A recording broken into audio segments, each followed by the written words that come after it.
Today we are going to overnight sa isang bato sa gitna ng dagat dito sa Licuson, Masbate. Nandito na ngayon kami sa location sa Licuson Beach. So ayan, nakikita nyo. Mamaya hahanapin namin yung yung stone ruins na sinasabi na, kasi doon kami mag-overnight.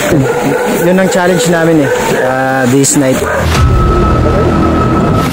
Napakahirap.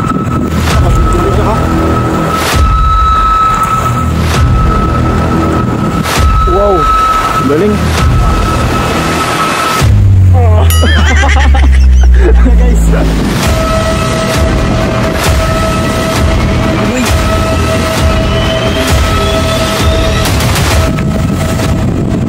So 8:20.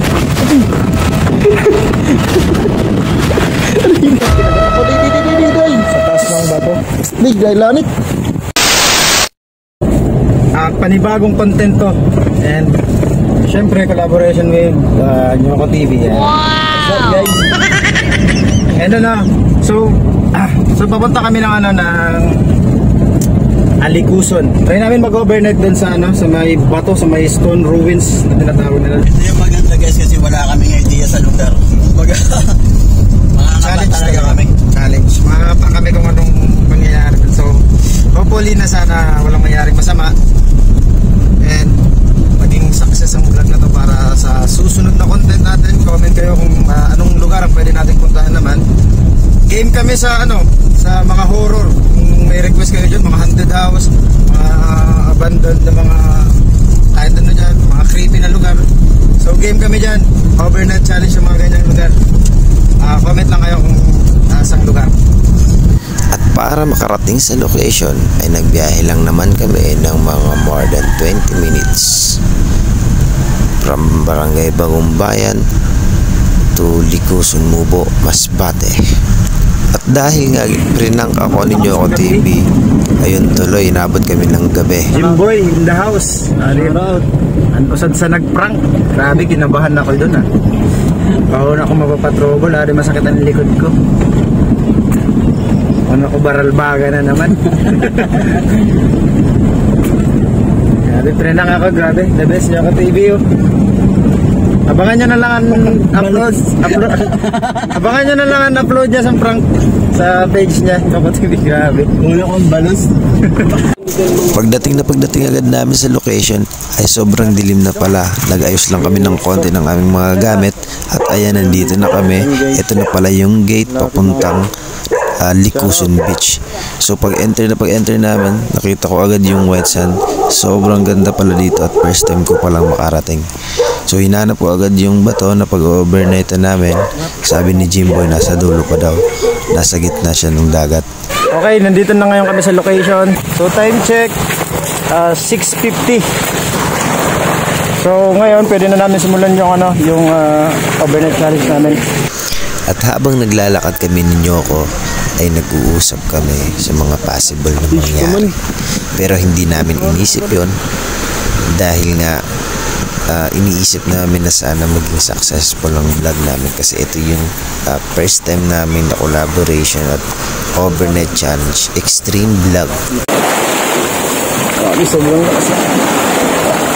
At dahil nga malakas ang alon, dahil high tide, kailangan namin paghandaan ang paglusong sa dagat para makapunta sa aming pag-overnightan sa bato nasa gitna ng dagat.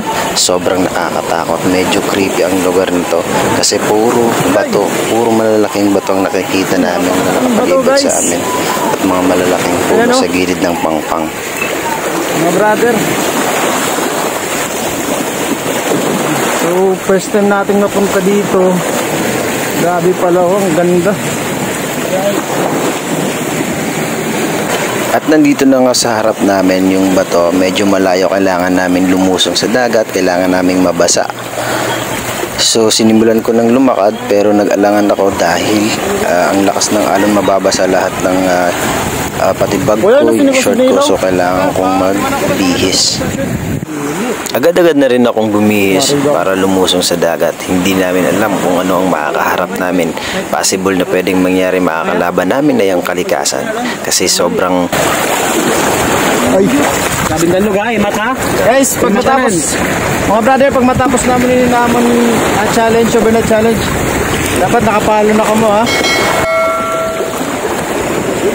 Squeeze lang guys sa ano. Guys, grabe to guys. Mga brother, ato, kita hanggang pusod na. Oh, what the f***?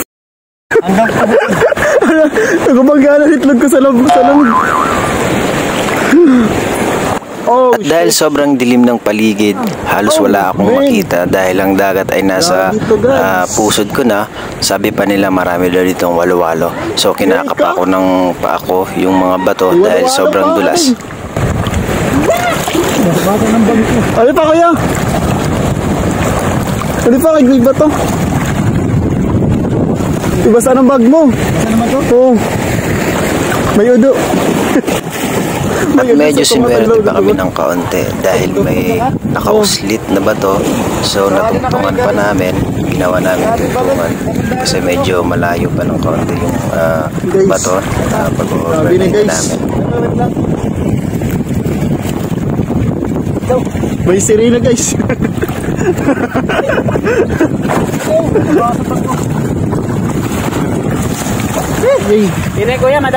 Hindi biro ang paglusong namin sa dagat dahil maaaring mabasa yung mga dala naming gamit. Dala ninyo ako TV, drone, camera, mga cellphone namin. So pag nabasa, paratas.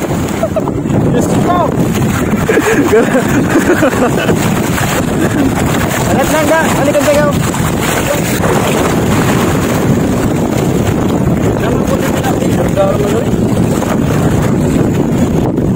Kawalay din, ibig ako. Atong tanan. Pakabot na bro sa nakawang gamit. Sali ko yan. Taplay yan din yun. Sali ko yan. Ang bago. Taplay yan din yun. Hindi ako tayo guys. Hindi na kaya guys. Wala gusto yun. Hindi pa kami nakakatungtong ng ano. Ang bangay na bago.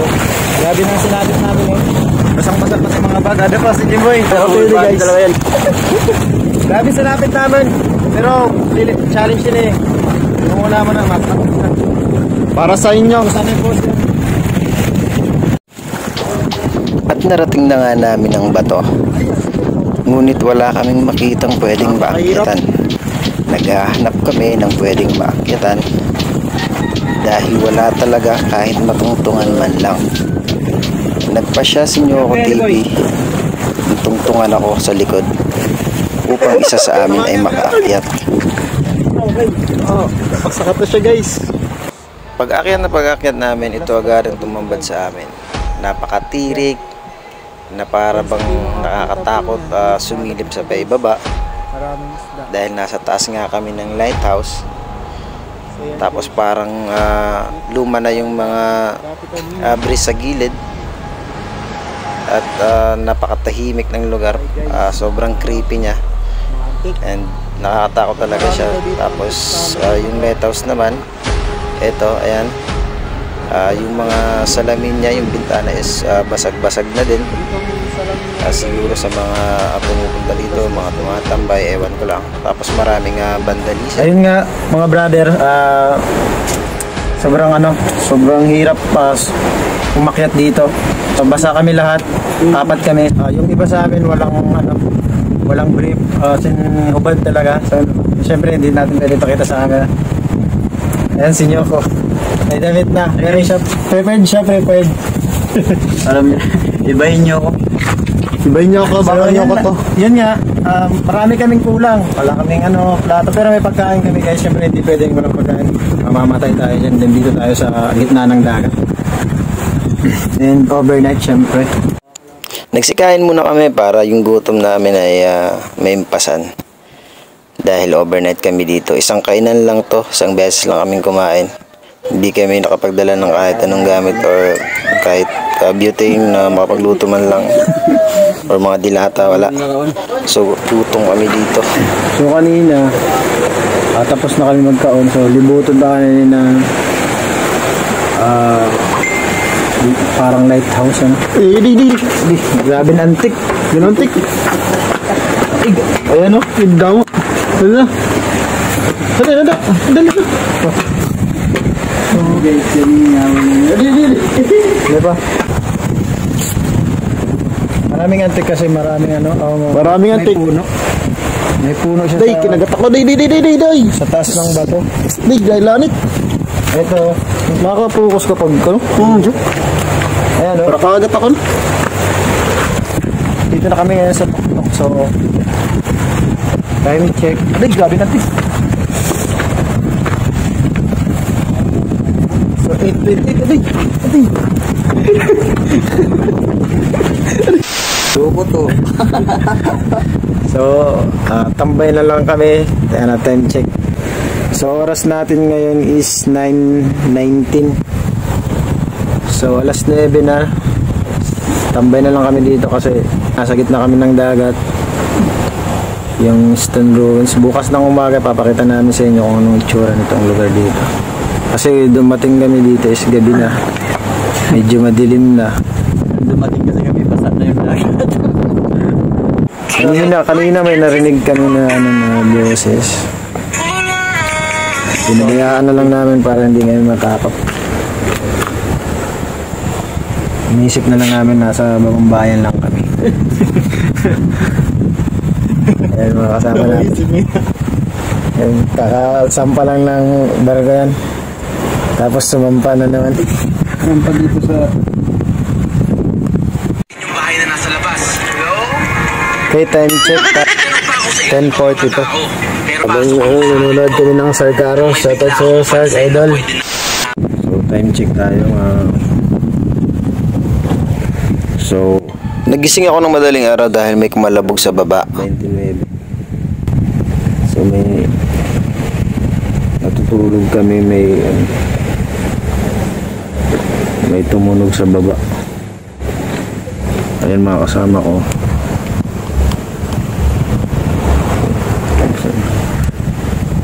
Natutulog kami kanina. Tingnan natin yung tumunog sa baba. Tara.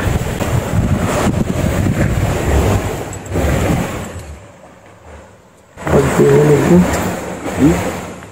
Pagtulog.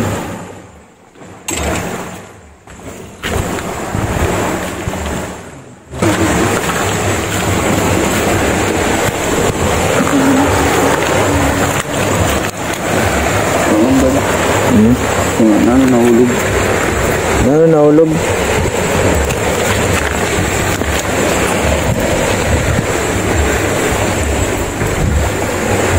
Ng batil daw.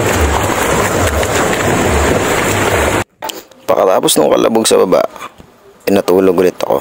Ewan ko kayo kung natulog siya, pero ako natulog ako kasi hindi nakaya ng mata ko. Kahit walang sapin, walang unan, pahit na sa simento.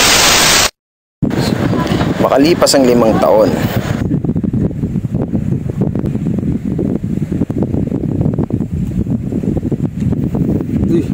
Check.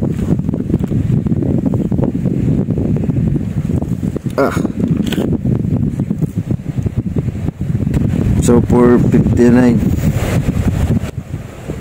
aga galit. So umaga na.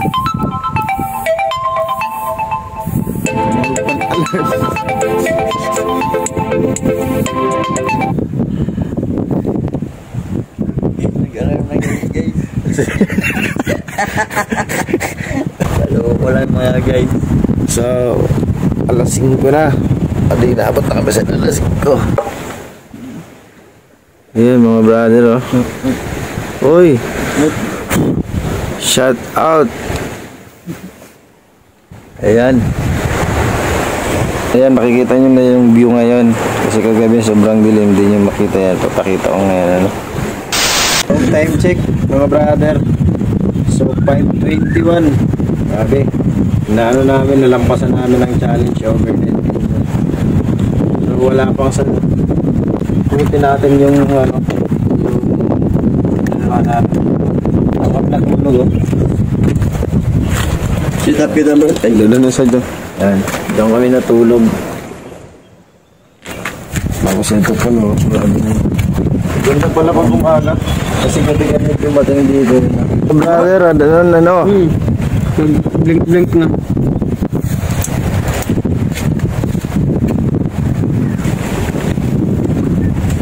Overnight challenge pass.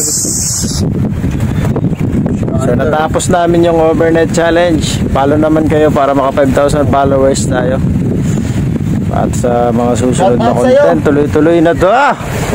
Diyos ko!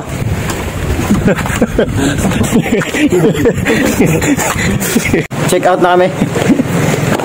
So bye bye Lighthouse Stone Ruins. Salamat sa moment and experience na ipasa namin ng ano na to, ang challenge na to, overnight sa Stone Ruins. So grabe, nagpumunta kami dito kagabi, siguro dumating kami 6 plus, tapos ayun, mag-check out din kami ng 6. so overnight sa ito yung tinatawag na challenge talaga. Grabe, ayan sila.